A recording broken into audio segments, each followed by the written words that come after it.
Hello बच्चों, NEET UG 2024 के result में अब हम लोग मुलाकात करेंगे आसमा सिद्दीकी से।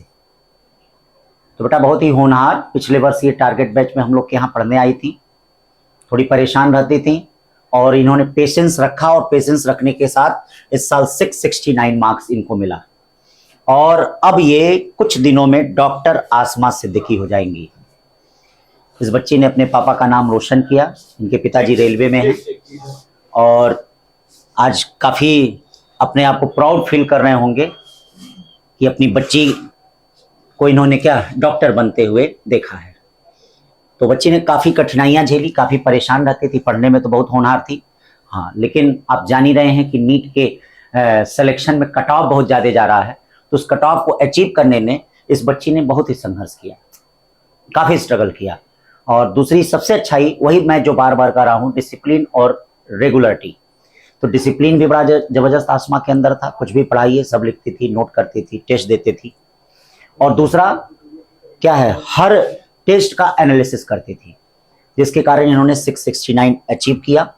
तो सबसे पहली चीज, इनको बहुत ही जबरदस्त वाली बधाई, कॉन्ग्रेचुलेशंस, ठीक है, इस अचीवमेंट के लिए। और इनको डॉक्टर बनने पे बहुत ही बधाई। तो बेटा इसको क्या है, इस व्हाइट कोट को, जो अब ये तो बहुत तुम्हारे जीवन भर अब साथ हो गया, ठीक है, ये तुम्हारे जीवन भर के लिए है। 669, ठीक है बेटा। Thank you sir. बहुत बहुत भाई, ऊपर वाला अच्छा करे कि और आगे अच्छा जाए। हाँ, ऊपर वाला ये करे कि फॉर आसमा, ए फॉर क्या, एम्स मिले इनको पीजी करते वक्त।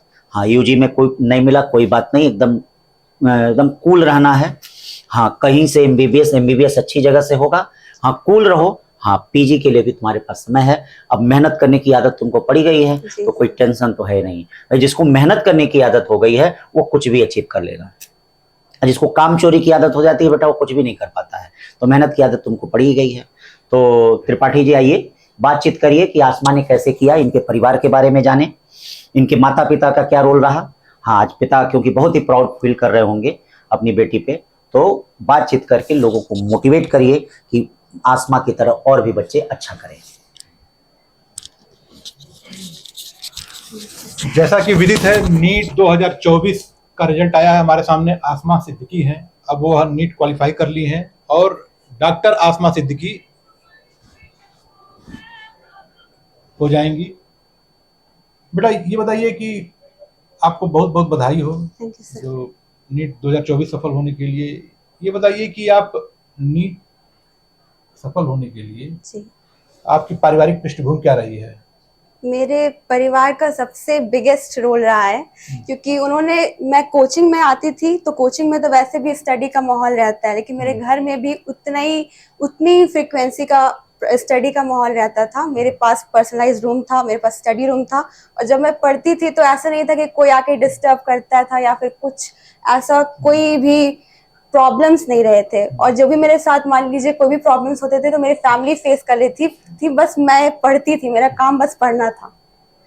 और सबसे ज्यादा सपोर्ट मेरे फैमिली मेंबर्स का किया है, मम्मी पापा ने सबसे ज्यादा सपोर्ट किया है, और मेरी सिस्टर, मेरे भाई।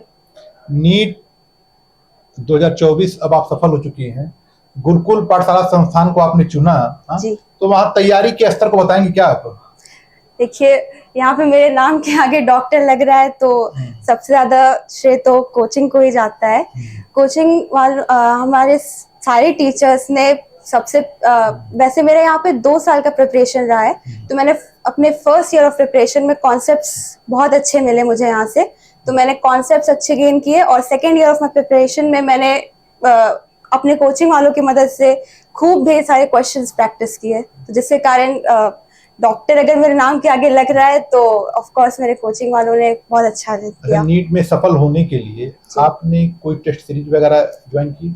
जी, जो मेरे कोचिंग वाले थे वही, उन्हीं लोग के साथ हम लोगों ने क्लासरूम प्रोग्राम भी किया और टेस्ट सीरीज भी हम लोग ने डीटीएस दिया और जीएसटीएस दिया, सारे सीरीज हम लोगों ने ज्वाइन किए थे। कितने टेस्ट हुए?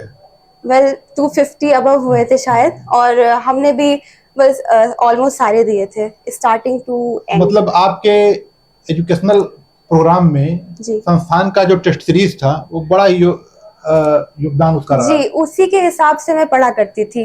जैसे हम लोग का जब डीटीएस हुआ करता था तो हम लोग को चैप्टर्स दे दिए जाते थे कि इतने इतने आ रहे हैं, तो मैं कोशिश उतना ही करती थी कि मैं उसी टाइम इंटरवल के बीच में प्रिपेयर कर लूँ अपने चैप्टर्स को, ताकि मुझे लास्ट मोमेंट में सिर्फ रिवाइज करना पड़े, फ्रिक्वेंसी में रिविजन की इंक्रीज करूँ।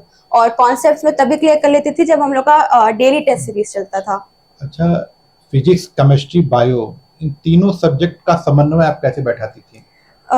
वैसे इनिशियल जब हम लोग के डेज होते हैं, जब हम लोग तुरंत नीट एग्जाम दे के आते हैं, तो हम लोग के पास मई, जून, जुलाई वगैरह खाली रहता है, ज़्यादा स्टडीज नहीं करने रहते उसमें, तो आप उसमें हमने अपना वीक सब्जेक्ट चूज किया था। वैसे फिजिक्स मेरा कॉन्सेप्ट वाइज अच्छा था, लेकिन न्यूमेरिकल वाइज थोड़ा सा मेरा गड़बड़ हो जाता था, तो मैंने फिजिक्स का सबसे ज़्यादा ध्यान दिया था इनिशियल मंथ्स में। और केमिस्ट्री मेरा स्ट्रॉन्ग था, तो उस पर मैंने उसको थोड़ा सा लास्ट में ही पढ़ा। फिर मैंने पहले फिजिक्स पढ़ा, बायो पढ़ा, केमिस्ट्री पढ़ा, और फिर जब लास्ट मंथ्स आ गए तो मैंने बायो पढ़ा, फिर फिजिक्स पढ़ा, फिर केमिस्ट्री पढ़ा। अच्छा, कभी काल ऐसा होता रहा होगा कि आप तैयारी करते करते एक समय आदमी ऊब जाता है कि मुझसे नहीं हो पाएगा नीट, क्या कभी ऐसा हुआ आपसे? जैसे मुझसे नहीं हो पाएगा ये वाला तो थॉट में मन में नहीं लाती थी, क्योंकि भाई मुझे पता था कि मुझे करना ही, क्योंकि मेरे पास कोई ऑप्शन नहीं था इसके सिवा। होता था ऐसा, क्योंकि जैसे आपका जो डेली का शेड्यूल हो जाता है वो बहुत हेक्टिक हो जाता था, तो हम थोड़ा बहुत नेचर के पास रह लेते थे या फिर म्यूजिक सुन लेते थे, और हम लोग एस्केप तो नहीं कर सकते कि हम लोग को पढ़ना था तो पढ़ना था। बचपन से ही डॉक्टर बनने का सपना आसमा सिद्दीकी के पास था, जो आज सफल हुआ है। आप अपनी सफलता का श्रेय किसको देंगे? सबसे पहले तो अपने फैमिली को देंगे। फैमिली के सारे मेंबर्स उतने ही सपोर्टिव रहे, फिर मेरे कोचिंग के सारे टीचर्स, इवन सब लोग ने सारी बहुत ज़्यादा हेल्प करी हम लोग की, और फिर मैं खुद को भी दूंगी। हमारे सामने सफल अभ्यर्थी के रूप में डॉक्टर आसमा सिद्दीकी हैं, इनके उज्जवल भविष्य की हम लोग कामना करते हैं।